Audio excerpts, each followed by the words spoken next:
Aujourd'hui, je vais te dire pourquoi c'est important que tu ne touches pas tes prix si un client venait à négocier tes services de prestataire de mariage. Alors tu connais la chanson, tu t'installes, tu prends ton petit café et on est parti.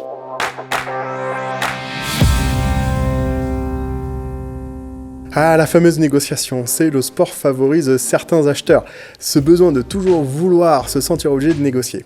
En faisant un petit peu de psychologie de comptoir, on pourrait dire que c'est clairement une forme de domination de ton client sur le prestataire. En règle générale, cette forme de domination, elle arrive au moment de la vente si tu n'as pas réussi à activer les bonnes émotions auprès de ton client et qu'il n'a pas perçu la réelle valeur de ton travail. Ce que je recommande aux prestataires de mariage que j'accompagne aujourd'hui, c'est de faire en sorte de ne pas toucher à leur prix. Si un client essaie de négocier, il faut arriver à dire à ton client que l'offre que tu proposes est une offre juste et que tes autres clients te choisissent pour ce que tu fais et que eux ont compris la valeur de ton travail et en tout cas estiment que le prix de ta prestation en tout cas est la plus juste. Alors il y a toujours des clients un petit peu forceurs. Dans ce cas, moi je suis pas très à l'aise avec ça. Ce que j'essaie, tout dépend comment c'est fait, mais en tout cas j'essaie de m'en débarrasser ou je les renvoie vers un autre prestataire. Je considère, mais c'est une réflexion purement personnelle, qu'un client qui force une négociation, pour moi, c'est deal breaker. On arrête la négociation, on arrête d'échanger, l'argumentaire s'arrête là. Ce qu'il faut comprendre, bien sûr, c'est que c'est pas de sa faute. C'est que j'ai mal vendu. Mon argumentaire était pas le bon, la valeur perçue de mon travail n'était pas la bonne, que j'ai pas réussi à activer les bonnes émotions.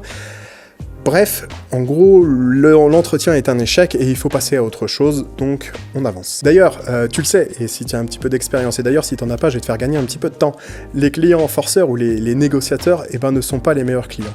N'oublie pas que le fait de négocier un prix met automatiquement ton client dans un état de domination et il se permettra naturellement plus de choses qu'un autre client qui respecte ton travail et tes prix. Pour te raconter une petite histoire, je te partage ça. Un jour, un couple de futurs mariés m'appelle pour prendre des informations pour la prestation. Alors si tu sais pas, je suis photographe de mariage et bien sûr je leur pose des questions sur leur mariage, puis je déroule mon argumentaire.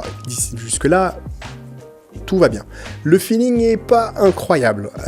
Si tu suis un peu la chaîne, tu sais que pour moi c'est hyper important d'avoir un feeling réciproque. Le futur marié, car c'est souvent lui d'ailleurs qui part au combat, il me demande de faire un geste sur une de mes prestations.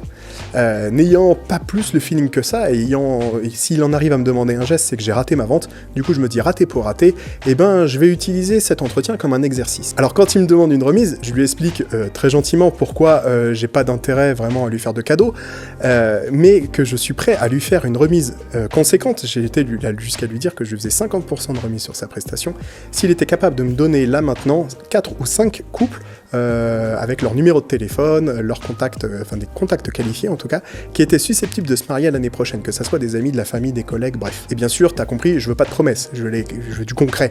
Donc je lui ai demandé qu'il me donne les contacts là maintenant.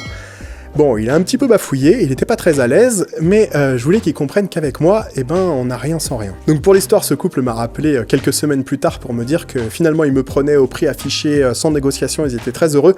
Fort heureusement, moi j'avais signé un contrat déjà sur cette date, donc tout finit bien pour moi, et pour eux, je suis sûr qu'ils ont trouvé un autre prestataire capable de pouvoir répondre à leurs demandes. Alors l'erreur à ne pas faire pour moi, c'est, comme tu as compris, de toucher à ses prix, de baisser sa garde, ou pire en fait, de rentrer dans le jeu de la négociation et de cette forme de domination. Alors, on n'est pas dans un combat, véritablement, bien sûr, mais si tu suis les différentes astuces et conseils que je donne sur cette chaîne YouTube, des Wedding Talks, tu dois pouvoir commencer à gérer un petit peu tout ça maintenant. Dans une prochaine vidéo, je vais te partager ma technique pour que plus aucun client ne négocie tes prix.